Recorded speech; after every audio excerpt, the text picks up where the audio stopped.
İsenmisiz hürmetli milletteşler. Min Yekaterinburg'da yaşayımın.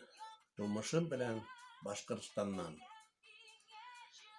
Benim tuğan tilim, etiyeni tilim, Tatar tili.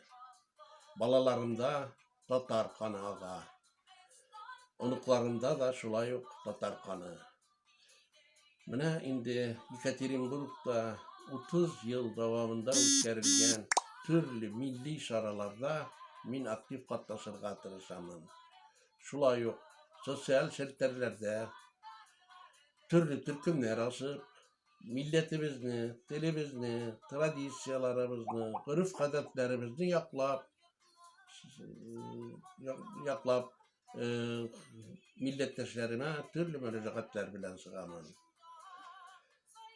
Hürmetli milletteşler, Tatar bulup kalınız.